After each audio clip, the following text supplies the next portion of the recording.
Okay, so we are live with the Node.js Release Working Group meeting on the 2nd of December 2021. We will work through the agenda, which is in the issue, as always, which is in the Node.js Release repository, and it's issue 713. And before we start, are there any announcements anyone would like to make today? We had new releases 2 days ago, well, yesterday and 2 days ago. So there were patch releases for 14 and 16 and a normal sort of current release for 17. Yep.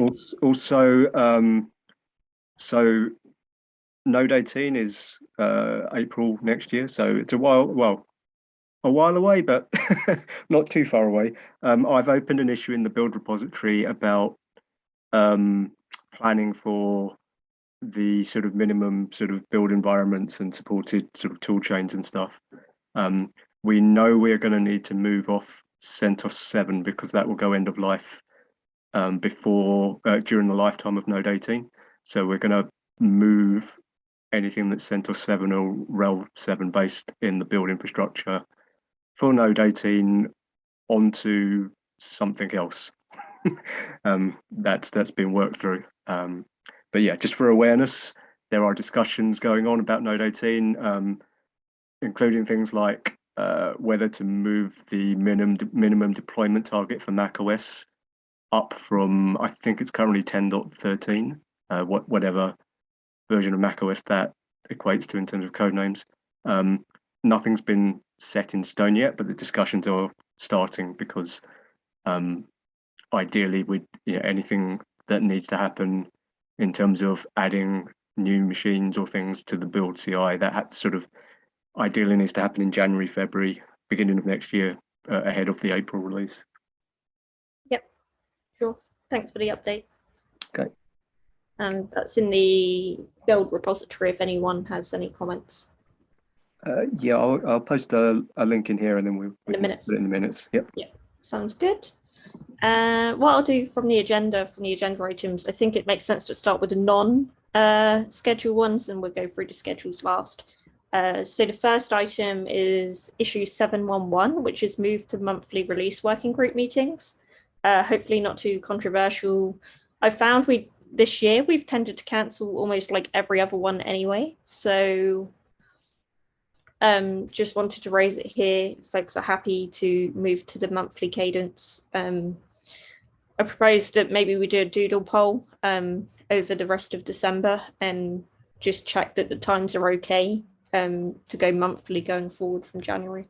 So I don't know if there are any comments or plus ones on that. Sounds good to me. Yep, sounds good. I think the TSC are currently looking at times as well, so yeah. Let's get in there first. Make sure we get the best selection of times. Sure. Maybe we should ping the release team on this issue. Oh, have we? No. Okay. Yep. Yep. Do that now.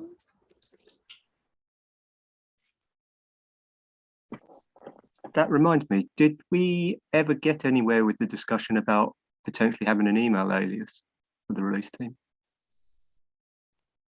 Yeah, the sentiment was kind of neutral, I found. Like no one was going to stop us doing it, but there was also not great enthusiasm. Have folks found recently that an email alias would have been useful? For me, it would have made no difference, but I wasn't the one that was pursuing it. It was just, I thought one of the reasons was people were saying that they weren't seeing pings. Yeah. So the release team was being pinged, but it wasn't then landing on the radar of some of the releases. And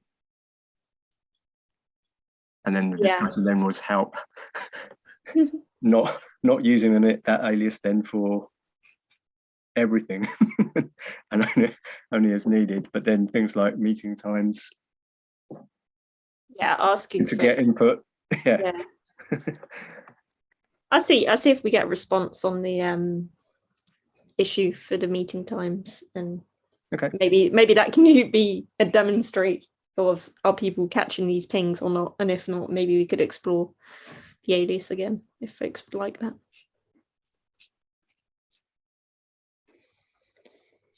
But no immediate plans, but I can see that being useful, particularly around security releases, particularly for whoever's trying to coordinate a security release to say, hey, at releases, can anyone step in at this short notice, which they often are. I figured email might be a better way of doing that than notifications, but we'll see. For now, I think the sentiment's still neutral, so I'd say put on hold until we have another demonstration of people missing the pings and would preferring an email note.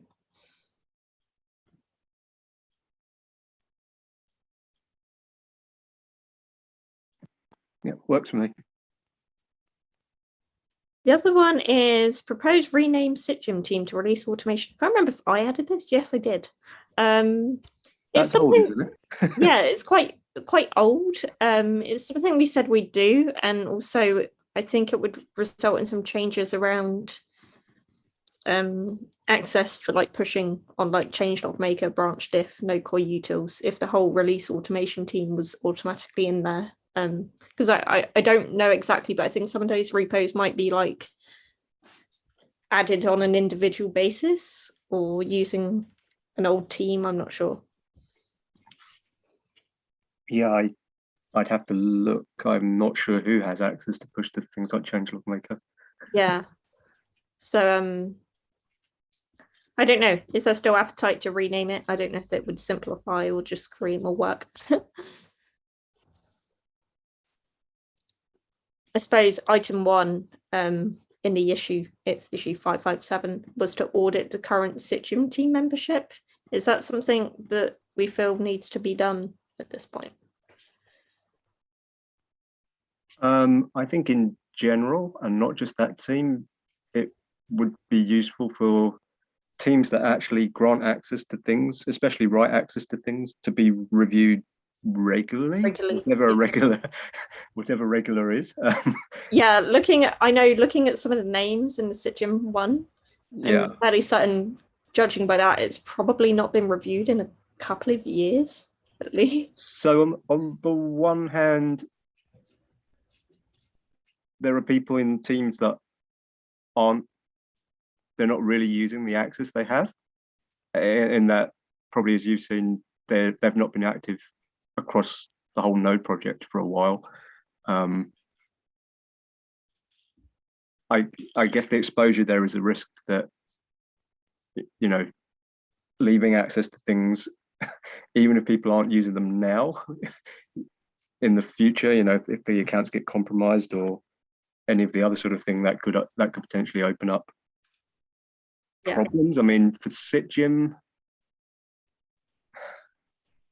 probably not majorly disastrous if something bad happened to Cjslexa, but equally, we ought to be, I guess, sort of, you know,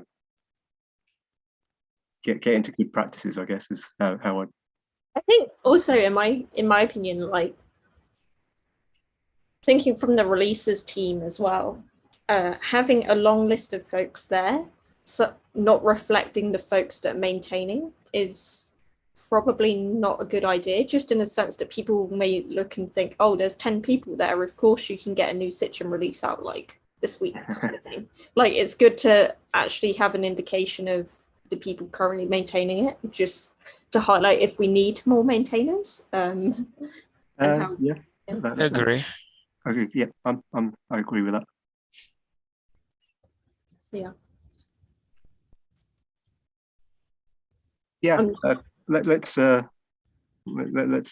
then perhaps review that list. We can move people like to emeritus status or something, and sort of just tidy up the teams. Yeah, I think that'd be a good start, and then maybe we can revisit whether we want to do the rename after that point, and whether it makes sense to rejig the teams. Let's reflect who's in these teams and active and using them at the moment. Okay, that sounds good.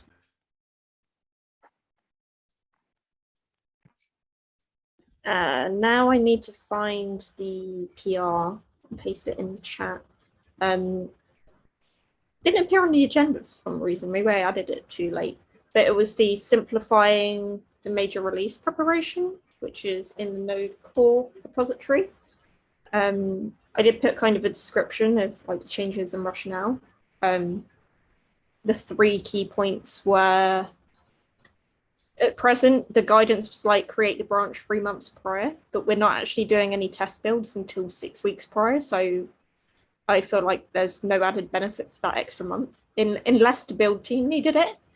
But then when you look at the second change, which is to mirror the master branch for as long as possible,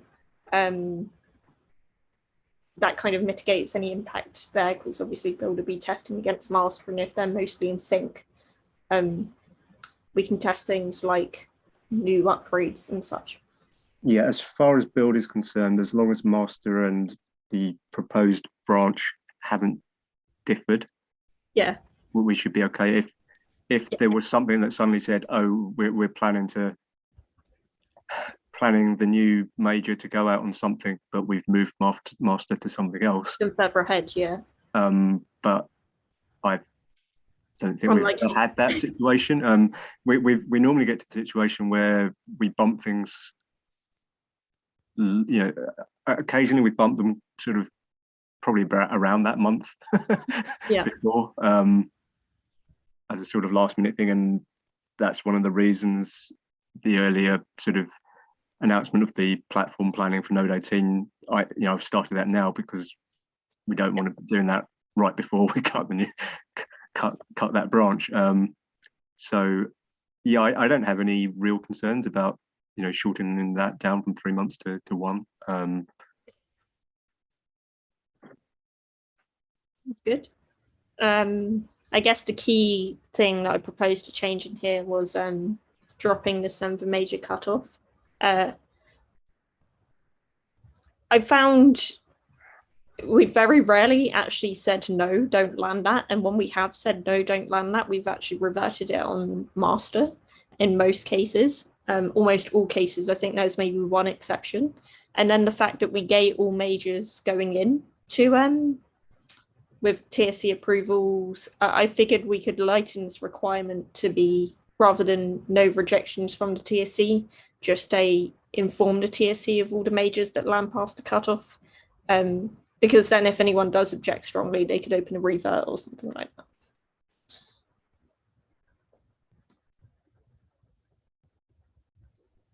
Yeah, I have a slight mixed feelings about.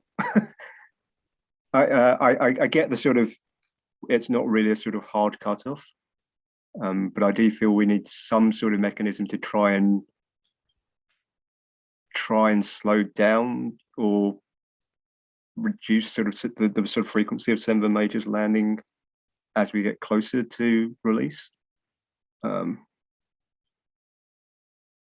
I don't know. I generally haven't seen that as a problem, and to be honest,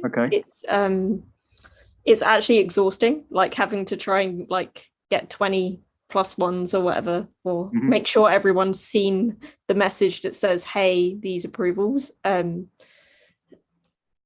I don't know what value this cutoff's bringing us in the past 2 or 3 releases. It's not obvious to me. I do get the point of slowing it down. And I guess coded into this change is a week before we have a proper like code cutoff, like nothing, unless it was like going to break the release, not having this extra commit. So that would give a full 1 week baking time. So it's really the 3 weeks before that, whether we think anything's necessary to slow changes down. The thing that also I don't see the benefit of is say we land one major 3 weeks before the release and we kind of think, hey, we're not sure the ecosystem's ready for this change, let's push it to the next release in October. I don't actually think many people were like running off our Nodejs or running on the cutting edge, aside from the core developers that are already, building Node regularly. So I don't know why it actually gains us having like a major sit on the master branch for 6 months between maybe the start of April and end of October, because it's not going to be out there, particularly to the people that would realistically pick it up, like module authors and such.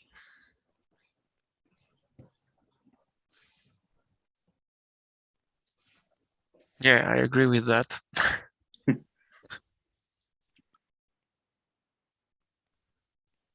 Yeah, I don't know. Maybe we take a cautious approach for this one. Inform TSC of all Semver majors quite clearly. Yeah. Gauge the numbers. General trend from what I've seen is Semver majors are going down with every release since Node 10. So the numbers tend to be getting smaller and smaller, which is probably a good thing. So, okay. Yeah. If anyone has approvals or objections, I guess just point them at the PR. And if there's no objections, say in a couple of weeks, I'll probably just land that and we'll try this approach for Node 18. But yeah, with added caution, just to keep an eye on the numbers and check that this doesn't open the doors to like 10 majors landing a week or something. Just before I guess my point is that the current cutoff is not so much the cutoff, it's a sort of focusing of people to actually complete PRs that are Semver major that are already open. And sometimes they sort of hang around for a bit. And it's sort of, it concentrates on trying to get reviews and things landed, I guess. That's the impression I've had around the Semver cutoffs. Yeah, I mean, maybe opening the PR early is enough to have this effect. Yeah, that could be true. Yeah, and also I guess being clear about a code freeze, like saying what ships is master on this date. So if your PR isn't on master on that date and it's Semver major, it's got to wait to the next one. And that's a real hard cutoff as opposed to the cutoff we currently have, which is a cutoff, but things land afterwards. Yeah. I think this approach would maybe, I think it's worth trying and might be a bit more logical and have more impact. Okay, let's try that then. Sure.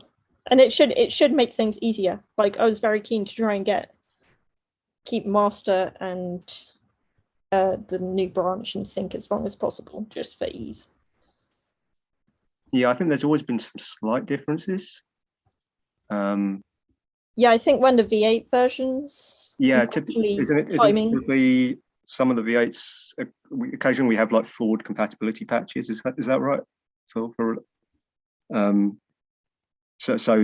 the V8 update lands pretty much as it is on master, but then for the new Semver major, they might have additional patches for ABI compatibility with sort of the next couple of releases in mind. So it won't be an exact sort of 1-to-1, but probably as much as possible, I guess. But for version 17, I actually landed the compatibility patch on master as well. Did you? Okay. Yeah, I mean, depends whether it's done with the update or later. Yeah, I mean, I'll defer to your judgment on those. If we can, I guess keep the branches aligned. That would help whoever's doing the major release, I guess.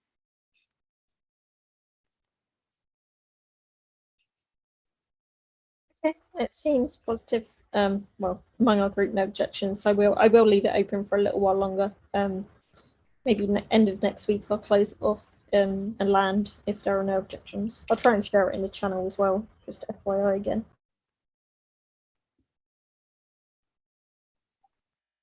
I guess next on our list is to go through the schedules. So if I can share the correct tab, which I hope I am. We've got Node 17 schedule. I can see Danielle's volunteered to do one in a couple of weeks. That's probably quite good timing. I guess there's probably no need to do a call for volunteers for the. Yeah, I suggest we remove that one. Yeah, that's what I was thinking. It's probably a bad time, particularly for our consumers. Then we can start again 1 week earlier in January. Yeah, I wonder if I do this and then maybe we'll make a call on whether to drop this one.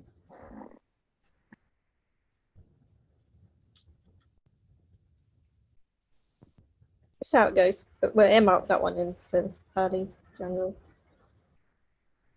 We don't want festive releases. And we can figure out, people probably don't know their schedules for next year just yet, so we leave that one as it is. Node 16. I see Danielle's volunteered to do the Semver minor release of Node 16 in January, so that's good. We'll probably do a patch the following month, I imagine, so I may just slot that in with a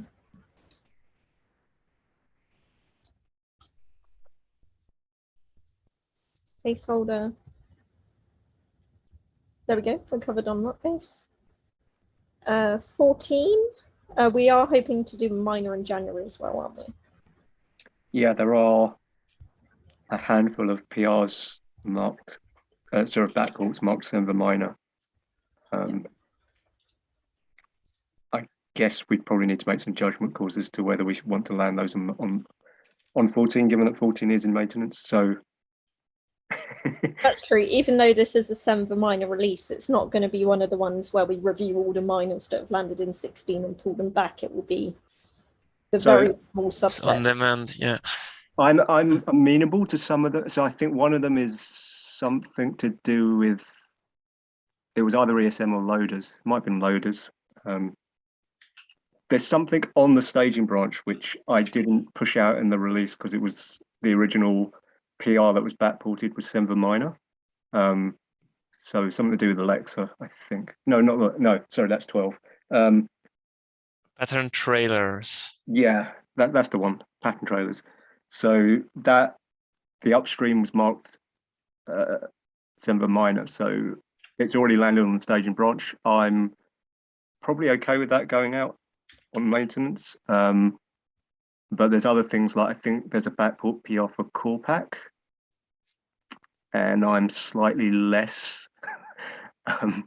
enthusiastic about that one. On the other hand, it probably won't cause too much problems, but I don't know what everyone else thinks.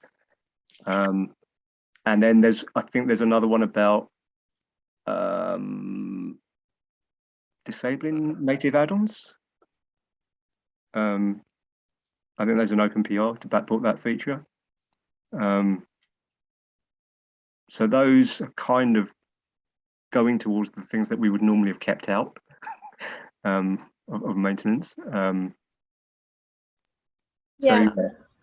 guess I think there will be stuff for a minor. I'm just not convinced that everything currently open that's marked Semver minor would land in it. But yeah, I guess we can sort of see sort of near the time in January. Yeah, a bit like you. I'm really not sure about those 2 open PRs.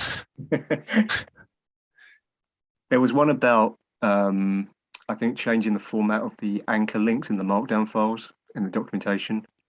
And I'm kind of leaning towards not landing that. So yeah, even though there might be drift then between documentation changes that get backported, that should be a small number of, we're not really expecting to land much on maintenance. So if there are some differences between headings and things, I don't think it's going to be that. Yeah, I think the risk of fixing the very small conflicts that we may hit is probably smaller than landing that PR, which has the potential to change more things. Well, it touches a lot of doc files, which I'm very wary about. Yeah. But yeah, okay. I think it makes sense to keep that Semver minor there. It's just a question about what is actually going to land in it. There is some stuff that will, Yeah, but potentially not everything marked Semver minor that's currently open as a backport might land. So I guess maybe to make life easier is if anyone has objections to a specific PR landing, I guess indicating as such on the open backport PR might make sense, and then we can start filtering them through. Same with an approval if we're okay with something landed. Okay. That sounds good. And I suppose we'll probably target like 3rd or 4th week of January, so we should have time when we, in the new year, to figure out the release date for that. Okay. And the releaser. Yep. Yes. 12. Have we earmarked a patch release? Yeah. Yeah, and we've marked it for this year, which will be, it's possible, I guess. So there is a Cjslexa update sitting on the 12th staging branch, and we haven't yet backport. So there was a Sierra's update that went out in the releases this week, but that's not landed on 12. So that regression to do with the C names with underscores, that's still regressed in 12. So I can potentially drop the Sierra's backport and drop that on top of 12 staging. Yeah. So we have stuff that can go out in 12. Yeah, and thinking now, one thing that might be a driving factor for us to get that release out is I have seen the comments on, is it NPM? The latest NPM has some warnings. Yes, if they're Patch it. willing to patch NPM6. Yeah. Yeah, I guess maybe we try and reach out to them and see if that's something that they'd be. Yeah, maybe I'll ping Miles and ask.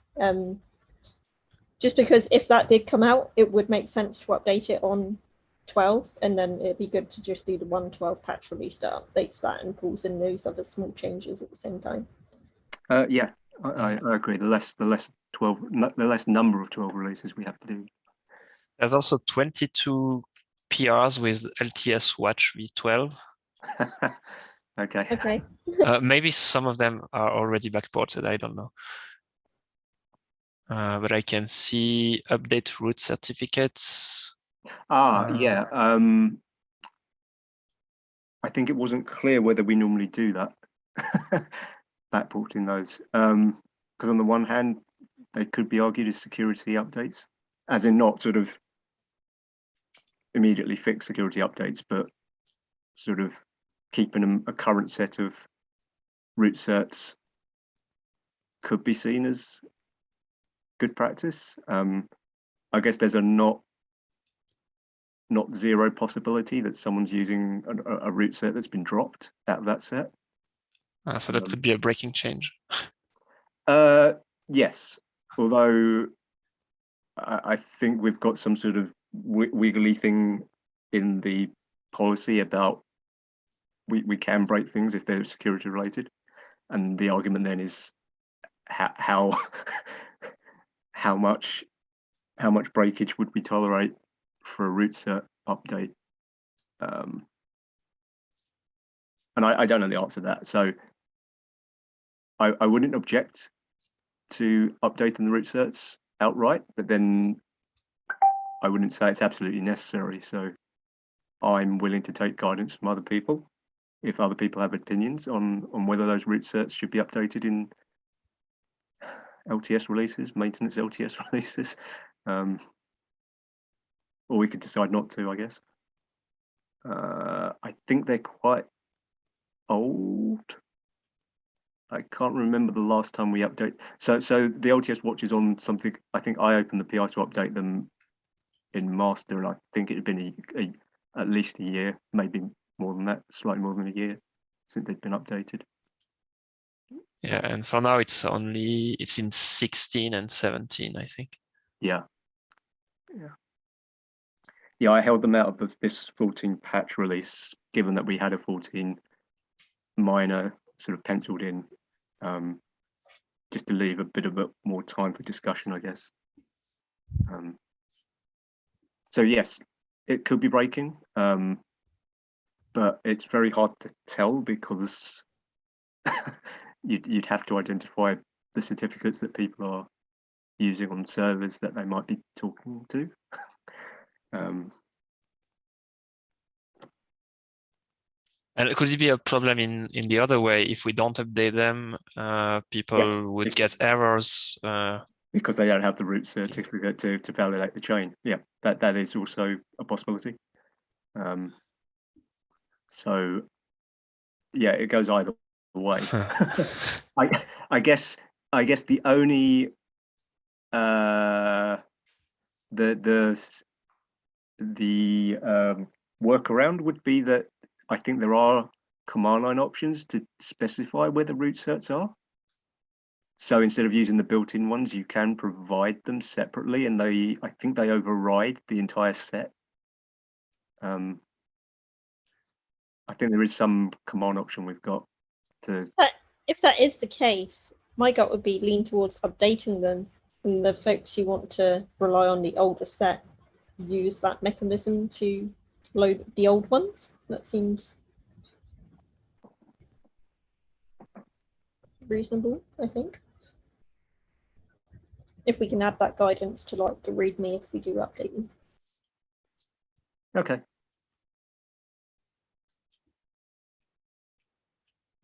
One idea, maybe even if it cherry picks cleanly, I wonder whether opening a PR would be a good way to drive a explicit discussion, and we could add some of the folks that might have opinions on those. Maybe the Trail of Bits folks might have some opinions or knowledge to share. Sure, I could potentially open backport PRs. Yeah, just as a way of getting discussion, because I think issue discussion is kind of hard to trigger, but if people have to manually like say yes or no, it might drive it a bit sooner. Okay. I'll try and dig out the link to the LGS Watch V12 and paste it in a minute. It'll be good, I think. I will try and go through them. Fortunately, we're going for a quieter phase with releases now, so I might have time to go through some of them.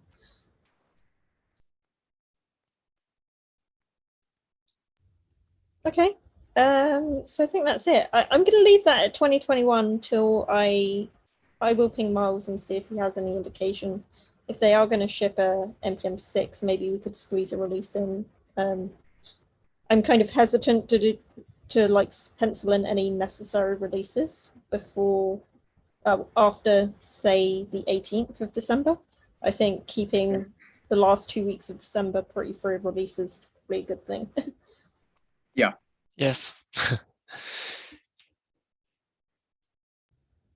Cool. Okay. Thanks for joining, everyone.